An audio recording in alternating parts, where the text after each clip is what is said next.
Hello there. If you're familiar with the channel, you probably know what this recording angle means, and it means I'm building a brand new gaming PC. Well, in a way it's not really brand new, as all of the parts in this PC are actually kind of old, like the graphics card and the CPU, but I wanted to sort of find out if you can actually get away with gaming on an old machine like this. Also, I will be flipping this PC, so maybe I might be able to turn a bit of a profit as well. So without any more talking, it's time to have a look at all of the parts and get this gaming PC built. These are all the parts I'm going to be building with today, and we're going to start off with the most important part of any PC, and that is the graphics card. This is the GTX 970, which is a bit of a controversial graphics card, which I went over in a YouTube short. However, for entry-level gaming like Fortnite and stuff like that, it is totally fine, and truth be known, you can get away with some AAA games as well. The second most important part of a gaming PC is the CPU, and to be honest, this is a very old processor, being an i7-2600, but to be fair, it still does kind of play games quite well, even paired with a Vega 56, which is way more powerful than the GTX 970 we're using today.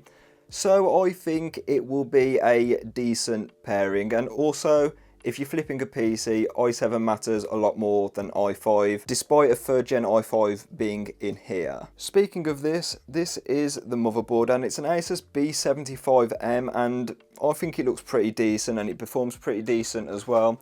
And it's also got USB 3.0, which was actually quite rare for 2012, that sort of era. I'm going to be pairing this setup with 16GB of DDR3 memory, but it's probably going to be running at 1333 MHz. As the memory controller on the 2nd gen i7s and even the 3rd gen i5s weren't particularly brilliant. Storage wise, I'm going with 500GB of SATA SSD storage, which is totally fine for sort of an esports gaming PC, so no problems there, it's better than running a hard drive. And for the power supply, we're using the Corsair VS450, which admittedly it isn't a particularly brilliant power supply. However, it's going to get the job done. And lastly is the case. This is an Ions case. I can't quite remember the model name, but it will be linked in the description with Amazon affiliate links.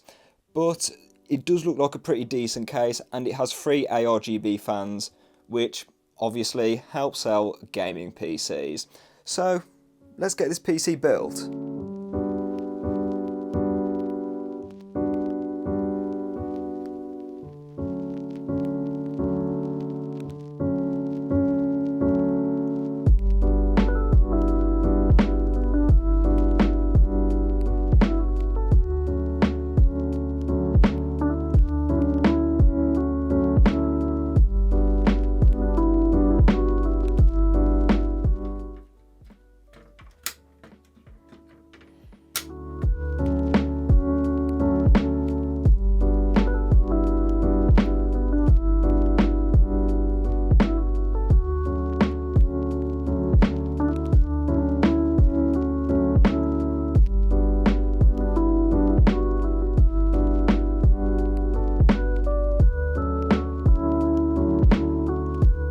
So this is the build so far, and to be fair, I think it's actually turning out quite well. Like, the motherboard does look kind of, well, it's going to look a bit weird with the ketchup and mustard of the power supply and the red of the graphics card, but to be fair, at this price point, you're not really going to be getting the most beautiful build in the world. However, this case though actually does look quite good, I'm not going to lie. It's pretty decent to build in so far, apart from the fact that there's no real space to route cables. These cables here weren't too bad to get in, but the USB 3 cable wasn't, well, it wasn't easy. It wouldn't fit through this little hole here, so I had to put it by where the fans go.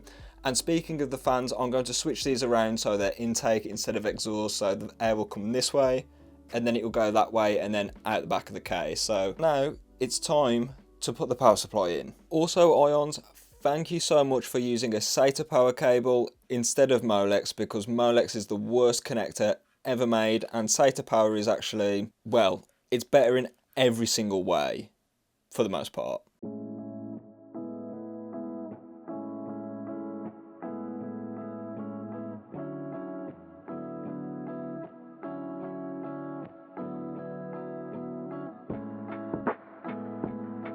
And now it's time to put in the power supply. And it's pretty cool with these cases as the power supply goes behind the motherboard tray instead of beneath it. But one thing you need to make sure for is the power supply fan is facing this way, because if it isn't, it's going to be choked of air, and obviously you're not going to want that.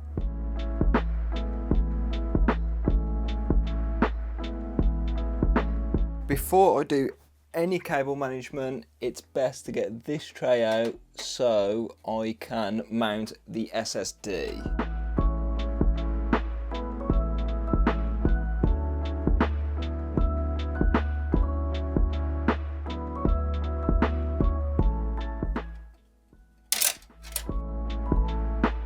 Now it's time for the graphics card.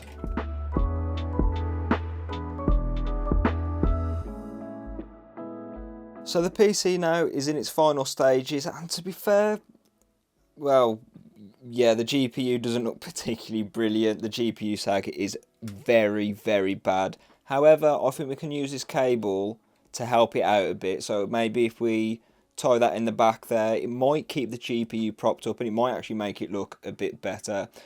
In hindsight, I should have put the GPU cable through there instead of there, but to be honest, I can't quite be bothered now. And the motherboard cable went through just fine, no issues there, and that looks pretty good. The CPU cable as well, no problems there. And yeah, let's sort out the cable management. Now it's time to cable manage this absolute, well, mess.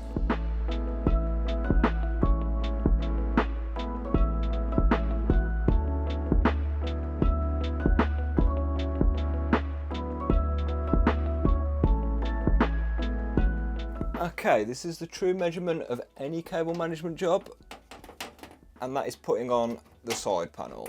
So here's the moment of truth. It's time to power it on. Okay. Oh no, never mind, I don't know what that was. We're in the BIOS, or we're getting a little bit of an error message. That's not a problem because I have changed hardware on this board. So all is looking good. I'm going to get Windows installed on it, and I'm going to run some benchmarks as well to see how well it runs.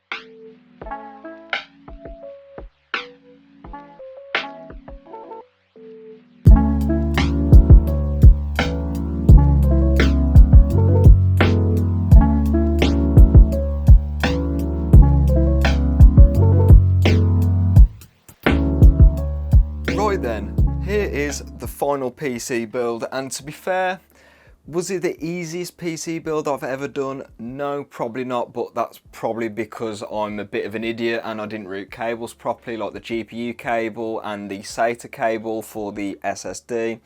However, I think despite the parts that we've got, which are pretty old, truth be known, I think the PC build looks quite good. I like that a lot of budget cases on the market in 2024 are including a reset switch which acts as an LED change button. This is perfect if you're flipping PC builds like I am, because older motherboard platforms like LG A1155 aren't going to have ARGB headers. You don't have to install software to change RGB lighting, which is a massive pro because let's be honest, all RGB software for the most part is absolutely dreadful. Then again, your options for lighting effects may be quite limited depending on what the case manufacturer decides on. So do I recommend you go out and build a PC like this in 2024? And yes, maybe not. And that depends on the platform which you're going with. If you want to go with something newer like AMD's AM4 platform, all the power to you, even though you should probably get a more powerful graphics card. But if you wanted to dial back the years a bit and get an Intel Haswell system, I also recommend them for super budget gaming PCs, as Intel Haswell is still quite viable. But as for Sandy Bridge, which this CPU is based on, no, not really. It is getting on a bit now, but it will still play games. So all what's left for this PC now is I've got to take the product photos to put on my ad listing, and speaking of that ad listing, I've also got to do some benchmarking so I can put some performance figures in it as well. This massively helps sell PCs along with the RGB in it, because the buyer knows what performance they'll be getting, therefore it will probably lead to a quicker sale. So with that being said, I'm going to leave this video here. If you want to watch more content, there is another PC building video up there and a GPU testing video down there. And if you got this far into the video, I'd like to say thank you for sticking around this long, and do leave a like if you liked the video. With that being said, I'm going to leave this one here, and I hope you have a good rest of your day. Ooh.